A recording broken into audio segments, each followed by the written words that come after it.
Mensagem do dia, com o pastor Marcelo Gomes. Abra sua Bíblia comigo no livro de Números, capítulo 20, nós vamos ler do primeiro verso ao verso 13. Toda a congregação dos filhos de Israel chegou ao deserto de Zin no primeiro mês, e o povo ficou em Cádiz. Ali morreu Miriam, e ali foi sepultada. Como não havia água para a congregação, o povo ajuntou-se contra Moisés e Arão. Contendeu o povo com Moisés, dizendo: Oxalá tivéssemos expirado, quando expiraram nossos irmãos perante o Senhor. Por que trouxestes a congregação do Senhor a este deserto, para que nós e os nossos animais morramos aqui? Por que nos fizeste subir do Egito, para nos trazer a este terrível lugar? Não há cereais, nem figos, nem vides, nem romãs, nem água para beber. Então Moisés e Arão se foram de diante do povo à entrada da tenda da congregação e se prostraram com a face em terra, e a glória do Senhor lhes apareceu. Disse o Senhor a Moisés: Toma a vara junto o povo, tu e teu irmão Arão. Na presença deles ordenai à rocha que dê as suas águas. Assim lhes tirareis água da rocha e dareis a beber ao povo e aos seus animais. Então Moisés tomou a vara de diante do Senhor, como lhe tinha ordenado. Moisés e Arão reuniram o povo diante da rocha e lhes disseram: Ouvi agora, rebeldes, porventura tiraremos água desta rocha para vós? Então Moisés levantou a mão e feriu a rocha 2 vezes com a sua vara. A água jorrou abundantemente, e a congregação e os seus animais beberam. Mas o Senhor disse a Moisés e a Arão: Visto que não crestes em mim, para me santificardes diante dos filhos de Israel, não introduzireis este povo na terra que lhe dei. Estas são as águas de Meribá, onde os filhos de Israel contenderam com o Senhor, que neles se santificou. Louvado seja Deus pela sua palavra. Provações e privações não são fáceis de a gente enfrentar. Primeiro, pela dificuldade em si que as provações e privações acarretam. Depois, porque há algumas tendências, há algumas inclinações no nosso coração que também podem nos prejudicar. Nós somos, por exemplo, inclinados ao que eu chamaria aqui de obsessão pelo problema. É aquele olhar obsessivo que nós dedicamos aos nossos problemas como se eles fossem tudo na nossa vida. Uma espécie de monotematismo. A pessoa que está passando por uma luta só fala naquilo, só pensa naquilo. Se vai conversar com alguém, conversa sobre aquilo. Se vai enfrentar uma outra situação, enfrenta essa outra situação influenciada por aquela anterior que ocupa todos os seus pensamentos, todos os seus esforços, todas as suas atenções. A obsessão pelo problema é uma das inclinações do nosso coração e é uma questão grave, é uma questão séria. Faz com que nós confundamos a nossa vida com as nossas lutas e esqueçamos que a vida é maior do que a luta, que o problema é menor do que a nossa identidade em Deus. A vida é mais do que o alimento, disse Jesus, e o corpo é mais do que as vestes. Nós não somos o que nós sofremos, nós somos o que Deus diz que nós somos. Mas às vezes os problemas têm essa força de nos confundir os pensamentos e de nos fazer achar que tudo que nós somos ou temos se resume naquela desgraça que nós estamos enfrentando. Foi assim com o povo de Israel, que chorou o seu problema muito mais fortemente, muito mais gravemente do que chorou a própria morte de Miriam. Aliás, esse é um sintoma da nossa obsessão pelo problema. Nós acabamos chorando demais por aquilo que passa, que não é tão importante assim, e chorando de menos por aquilo que realmente tem valor na nossa vida. A morte de Miriam é descrita, na verdade é mencionada no texto, mas não há nenhuma menção de que o povo tenha se lamentado pela perda de Miriam. E Miriam foi uma coluna em Israel. Teve lá aquele episódio de rebelião contra Moisés, pelo qual ela foi devidamente disciplinada. O Senhor a visitou com uma lepra. Depois Moisés intercedeu por ela e ela foi curada. Mas o fato é que ela tem um papel muito especial na história da libertação desse povo. Primeiro porque foi ela quem criou Moisés.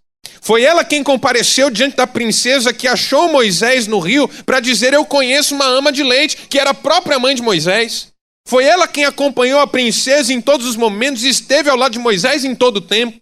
Foi ela quem esteve presente na travessia do mar, dando apoio a Moisés e depois celebrando a vitória de Deus. O cântico de Miriam ficou registrado para nós e é uma das mais belas canções de louvor a Deus.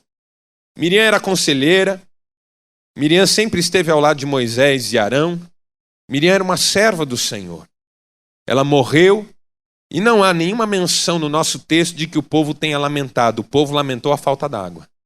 Porque quando nós focamos os nossos problemas, nós esquecemos das outras coisas.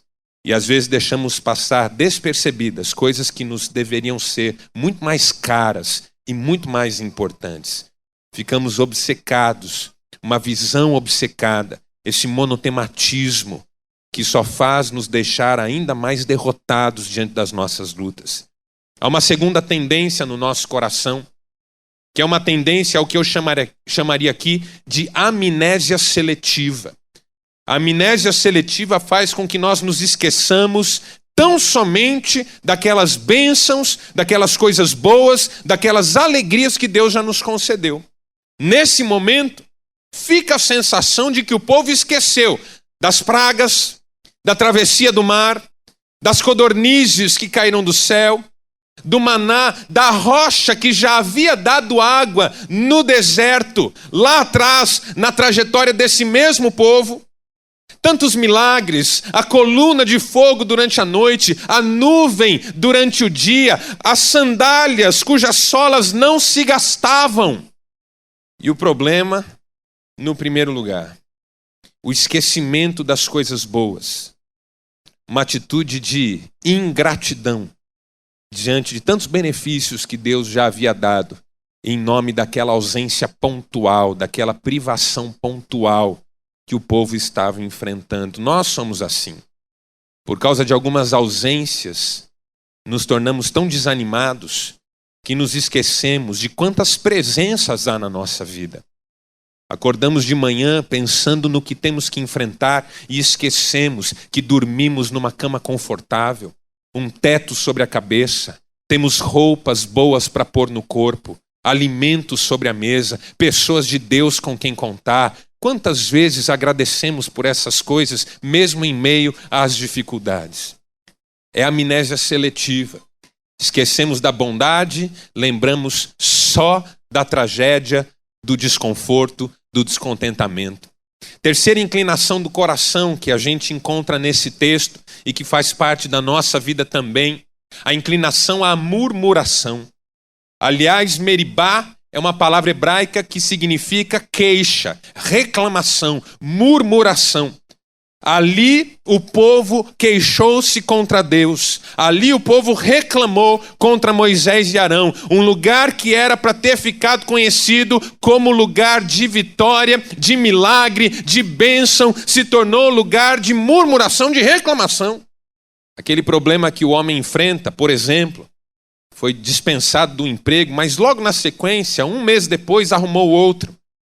Só que ninguém suportou esse sujeito durante esse período. Reclamou o tempo inteiro, brigou com todos à sua volta. A mulher enfrentou uma luta lá com o filho, com uma irmã, logo isso se resolveu. Mas que difícil foi aguentar essa mulher nesse período. Quantas queixas, quantas reclamações, quanta incredulidade. O sujeito ficou doente. 1 mês, 2 meses, a princípio o diagnóstico era assustador, mas logo a enfermidade se mostrou mais simples, foi curada, louvado seja Deus por isso, mas que difícil foi viver com esse sujeito nesse período. Você nunca ficou com vergonha do modo como você se comportou numa fase de dificuldade que logo passou? Eu já, muitas vezes. Tenho pena da minha mulher, que tem que me aguentar, insuportável às vezes, em pequenas coisas. Eu tenho um desvio psicológico muito grave, que poucos homens no mundo têm. Uma pesquisa muito recente apontou que 0,02% da população de homens sofre desse mal. Eu não vou dizer o nome técnico. Consiste, por exemplo, em transformar uma gripe num problema mortal. Há um ditado para isso. Tempestade em copo d'água. Eu, com dor de garganta, pareço que estou com 2 tumores no cérebro. Fico deitado. Sofro. Cristiane, pega uma água para mim. Mas eu não faço por mal, é uma doença. Como às vezes a gente se envergonha de situações que a gente protagonizou em momentos de crise. Uma situação no trânsito, uma situação no trabalho, uma situação na escola. Meu Deus, isso ia passar, ia se resolver. Mas a gente marcou esse período da nossa vida, esse espaço da nossa história como Meribá. Lugar de queixa, lugar de reclamação, lugar de murmuração. Nos tornamos insuportáveis nesse período. É uma inclinação do nosso coração. E o povo viveu isso de uma maneira muito forte. Esse lugar ficou chamado Meribá. Podia ter ficado como Refidim, o lugar anterior onde Deus também fez a água sair da rocha. Refidim significa refrigério. Mas ficou Meribá, lugar de contenda, de queixa, de confusão, de reclamação. Um episódio tão lindo, marcado por uma postura tão mesquinha e tão marcada pela incredulidade. Tem uma quarta inclinação aqui, que é uma inclinação ao prejuízo, a deixarmos as coisas piores do que o que elas já são. Isso também é muito próprio nosso. Nós temos essa facilidade de piorar o que já não está tão bom. É claro que a falta d'água não era uma coisa boa, mas o povo conseguiu deixar essa questão pior do que o que ela era a princípio. Porque primeiro trocou acusações, e essa é uma questão grave nos nossos relacionamentos. É só tomarmos consciência da luta, do problema, do perigo, já começamos a procurar os culpados. É o marido que rapidamente lança a culpa sobre a mulher que rapidamente lança a culpa sobre o marido, pais que rapidamente jogam a culpa nos filhos, filhos que rapidamente jogam a culpa nos pais, e assim nós vamos trocando acusações. Se você não tivesse falado, eu também não tinha feito. Se você não tivesse feito, eu não tinha continuado. Se você não tivesse me provocado, eu não tinha reagido. Se você não tivesse desacreditado de mim, eu não tinha tentado me provar. E assim a gente vai, deixando os nervos à flor da pele, os relacionamentos distanciados. O povo deixou Moisés tão à flor da pele, que embora Moisés tenha buscado o Senhor, ele acabou se complicando com o Senhor. E há uma disciplina aqui para Moisés. Deus havia dito: Moisés, fale à rocha, e ela dará água. Você já experimentou isso uma vez, Moisés? Na primeira vez, Moisés teve que ferir a rocha com a vara. Na segunda vez bastava falar, porque quanto mais nós conhecemos a fidelidade de Deus e quanto mais nós confiamos em Deus, menos esforços nós precisamos fazer e não mais. Moisés dessa vez só precisava falar à rocha, que ela daria água. Moisés estava tão à flor da pele que ele se colocou diante do povo, chamou o povo de rebelde, fez um questionamento: teremos que tirar água dessa rocha para vós outros? E feriu a rocha 2 vezes com a sua vara. E a água saiu abundantemente. A expressão aqui fala de uma força, como se jorrasse com toda a força. E logo o Senhor disciplinou Moisés, dizendo: você e Arão não vão conduzir mais o povo na entrada da terra. Claro que da minha maneira de ver, a minha leitura sobre essa disciplina aponta que Moisés foi muito mais beneficiado do que prejudicado. Afinal de contas, eu também preferia ir para a presença definitiva do Senhor do que entrar na terra. Mas o texto deixa claro que isso foi um processo disciplinar para mostrar ao povo que ações impensadas têm consequências às vezes graves. Os nervos ficam à flor da pele. As trocas de acusações era um momento para todos enfrentarem juntos. A luta na casa é um momento para marido e mulher enfrentarem juntos. Pais e filhos se unirem.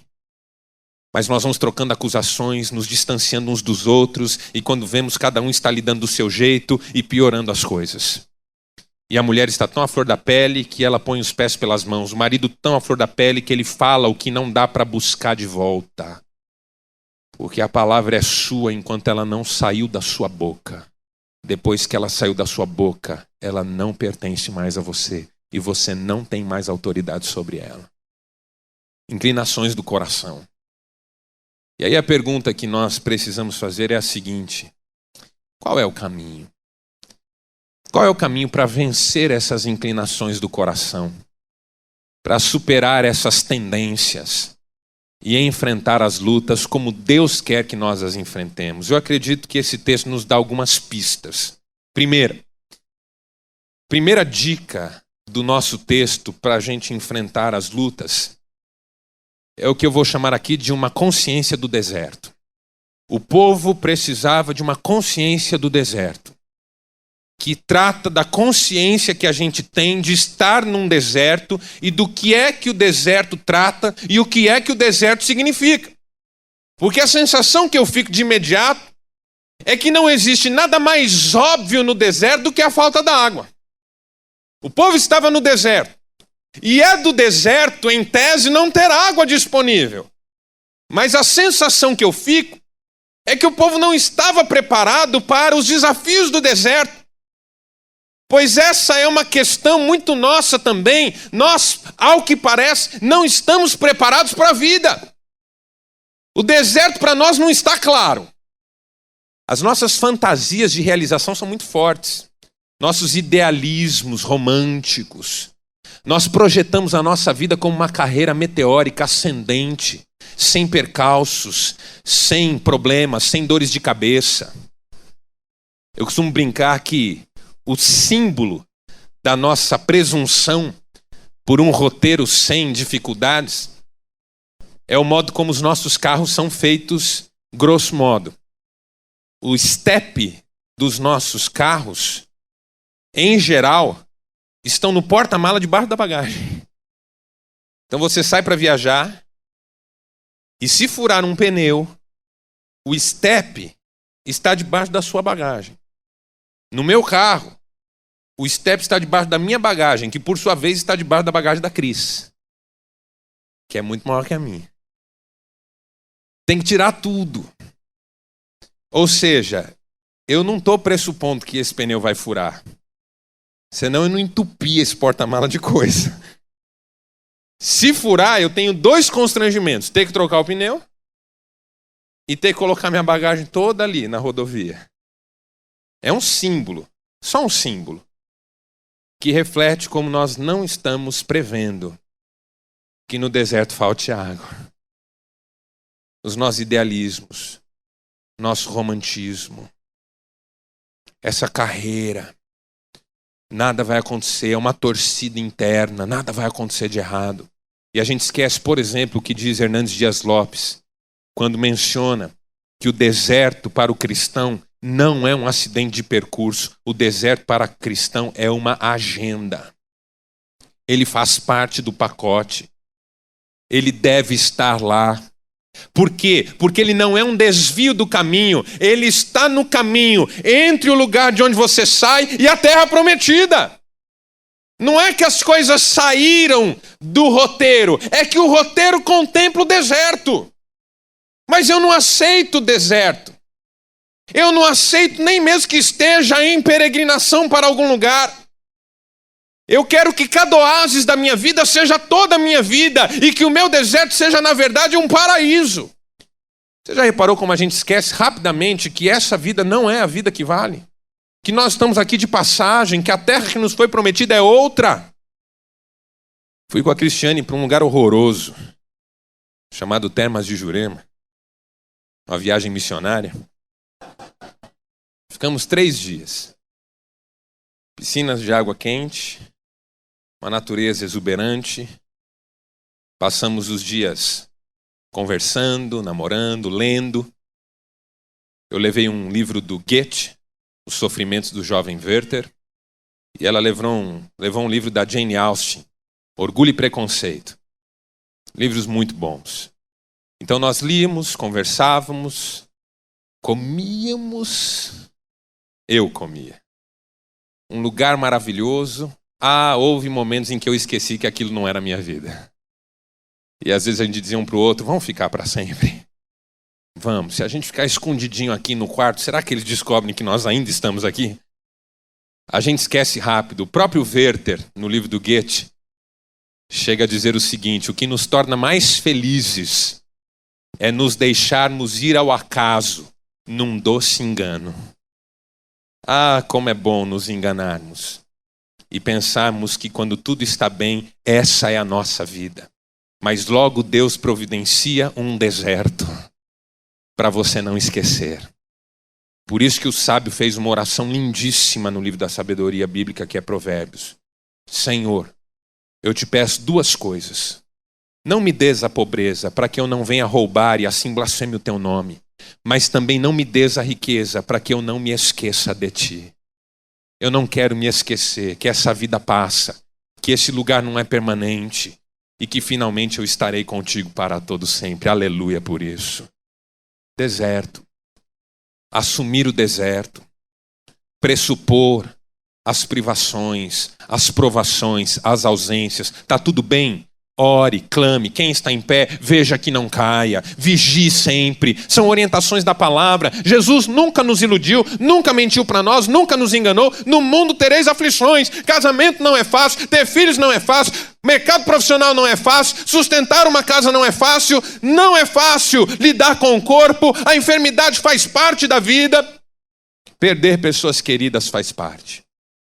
Ou a gente assume que esse deserto é caminho, ou a gente vai chorar a vida inteira que os nossos oásis não se mantêm. Segunda dica que eu acho que esse texto nos dá é o que eu chamaria aqui de uma percepção da rocha. Porque quando Moisés vai falar com Deus sobre a questão da água, Deus manda ele voltar à rocha, a mesma rocha. A rocha que já havia dado água uma vez, a rocha que ainda estava lá.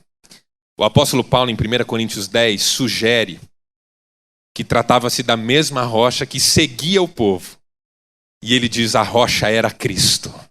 A rocha era Cristo.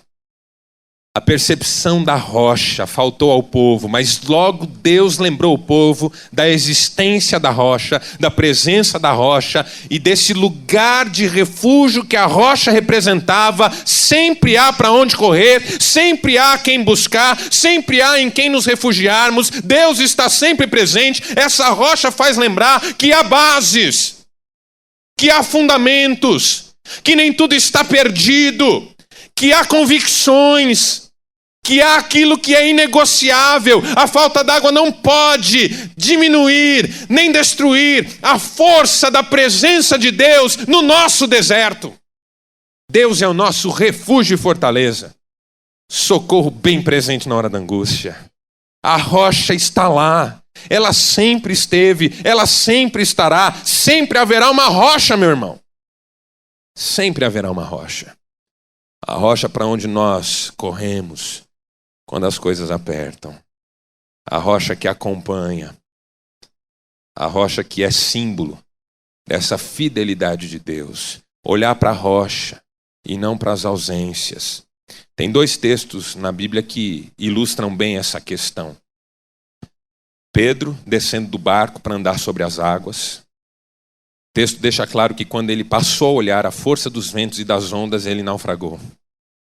Enquanto seus olhos estavam em Jesus, que é a rocha, ele estava seguro. Davi, diante de Golias. Davi, diante de Golias, tem os olhos focados no Senhor. Ele diz para Golias: você vem contra mim com espada. Eu vou contra ti em nome do Senhor dos Exércitos. Golias tinha aproximadamente 3,20 metros de altura contra 1,70 mais ou menos de Davi. Mas os olhos de Davi estavam no Senhor dos Exércitos. É uma questão de onde está a sua segurança. Qual é a sua rocha? É a lição da águia. Você sabe que a águia, quando o tempo fecha e as nuvens se tornam tão escuras, ela que se tornou capaz de voar voos altaneiros, sobe para além das nuvens, porque ela sabe que para além das nuvens há um céu cujo sol continua a brilhar. Se o deserto faz parte, também faz parte a rocha no deserto. Se a noite faz parte, também faz parte esse sol que brilha ininterruptamente. E vale lembrar na hora da noite que a noite não é uma presença, nem uma verdade em si, mas é exatamente a desconexão, a falta de contato com aquela luz que brilha o tempo todo.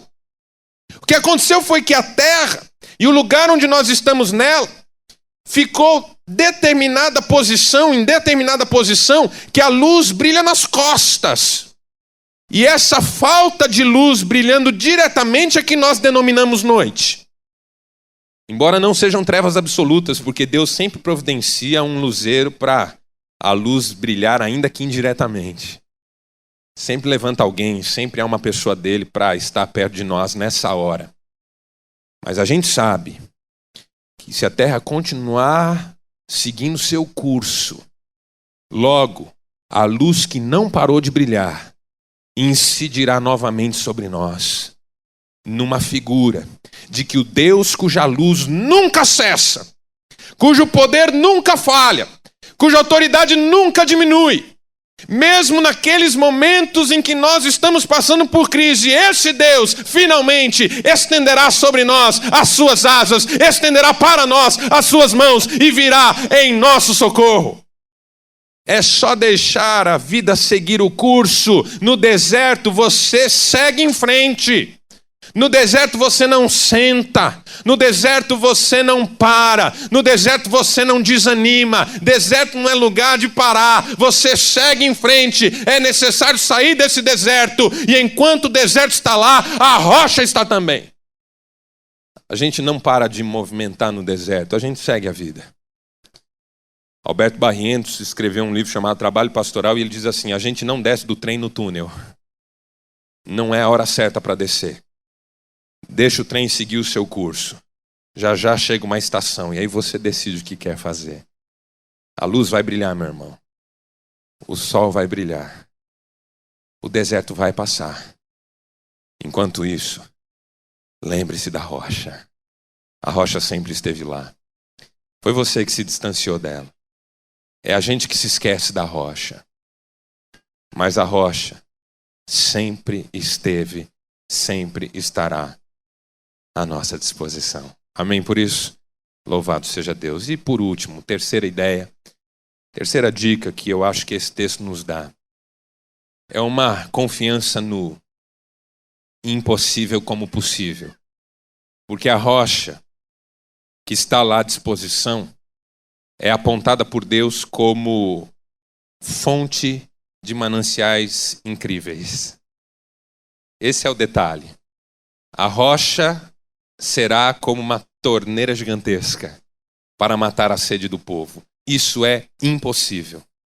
Mas o Deus de Israel sempre foi o Deus do impossível. É o Deus que faz o impossível acontecer. Essa fé no milagre. Moisés teve dificuldade com essa questão. O Senhor o acusou: porque não crestes para me santificares.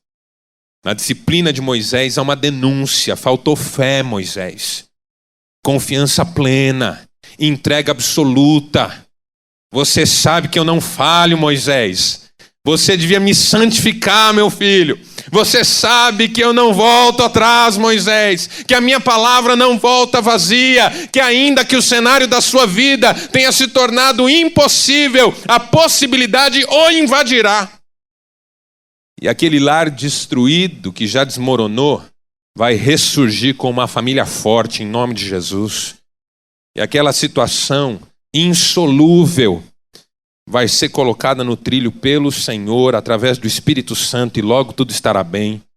O nome de Jesus há de ser glorificado na nossa vida, irmãos, porque para Deus não há impossíveis em nenhuma das suas promessas.